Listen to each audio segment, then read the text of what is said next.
investir na Bolsa de Valores, tendo a Selic a 13 e poucos aí %.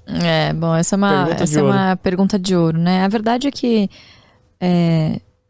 nem sempre a rentabilidade do mercado vai ser a rentabilidade dos indivíduos, né? O mercado é a somatória de todos os comportamentos, de todos os agentes econômicos, enquanto a rentabilidade dos indivíduos vai depender muito mais do seu próprio comportamento do que do comportamento dos ativos, né?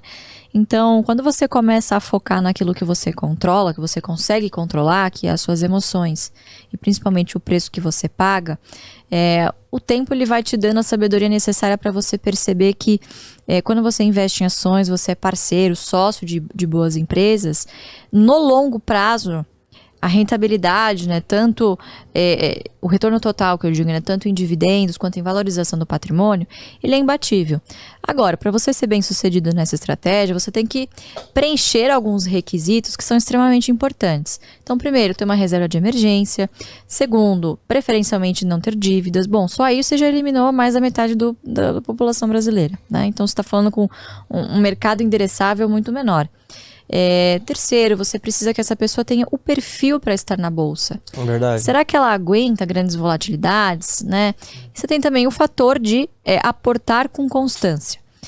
Então, dito isso, para nem todo mundo a bolsa funciona, né? E infelizmente ou felizmente, o seu perfil de investidor você só vai descobrir tateando o mercado e experimentando produtos. Você só descobre realmente o seu perfil se você é conservador ou mais arrojado fazendo, né? Então, para muitos, uma Selic de 13,75, um produto de renda fixa já vai bastar.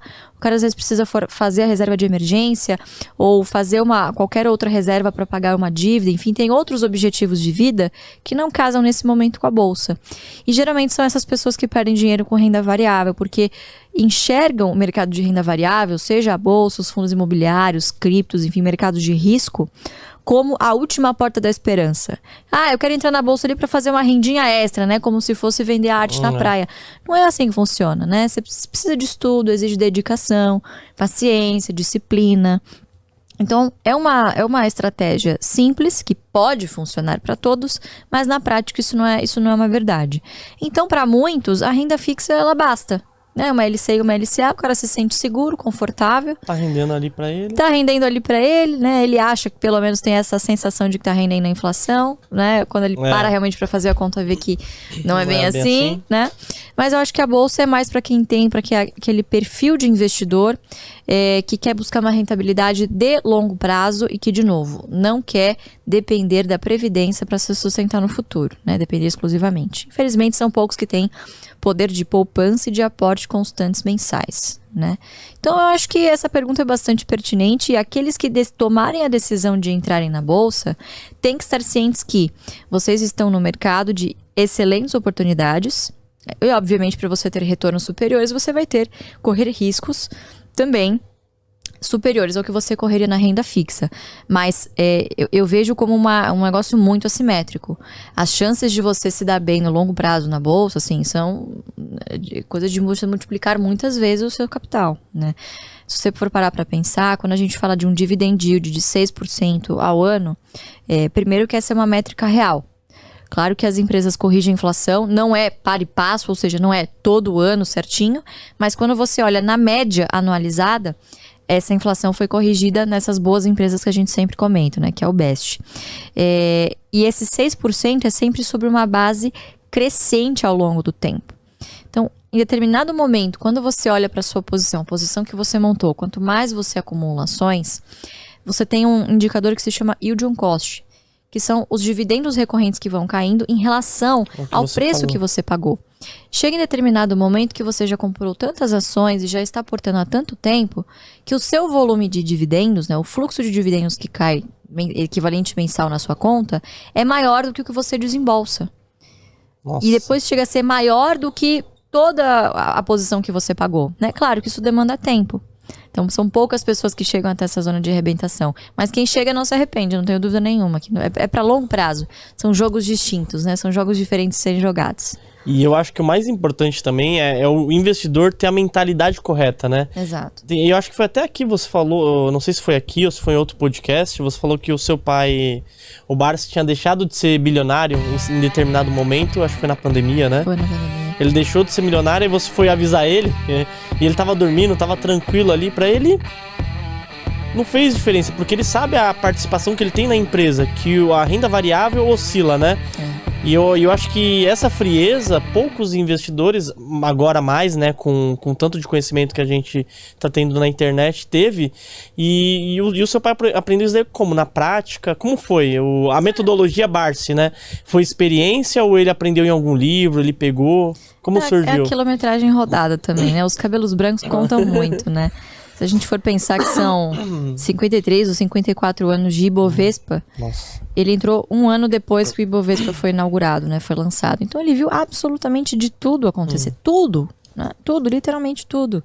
E foram várias as vezes que ele viu o portfólio dele despencar 30, 40, 50%. Talvez não de uma maneira tão vertiginosa, né? Tão abrupta como foi na pandemia. Mas ele já viu isso acontecer. E viu que os mercados se recuperaram depois. Quer dizer, não foi o fim do mundo, apesar do que todos nós pensávamos, novamente, né? A economia funciona como ciclos. E você não precisa torcer pelas crises porque elas simplesmente acontecem. Você só tem que estar preparado quando ela chegar, né? O que eu acho que também contribui bastante é o fato dele... Não é que ele não liga para patrimônio, tá? Obviamente que você quer ver o seu bolo crescer ao longo do tempo. Mas como a gente encara isso muito mais como uma consequência e não como o fim... não é o objetivo principal da estratégia, a gente sempre foca muito em quantidade de ações que a gente possui. Então a pandemia foi, né, claro, a gente sabe que foi um período terrível, mas a gente fala sobre investimentos. E para os investimentos foi um momento incrível de aporte, porque você com os mesmos recursos você comprou muito mais ações.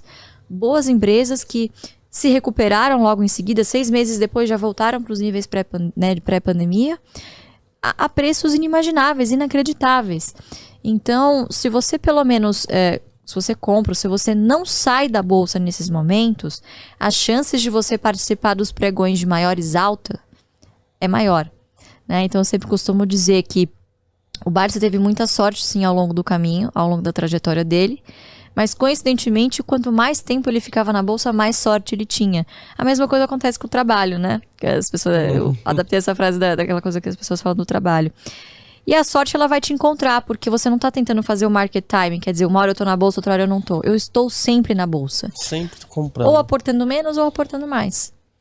Então, a sorte sempre vai te encontrar, né? Então, eu acho que esse é um fator. A consistência...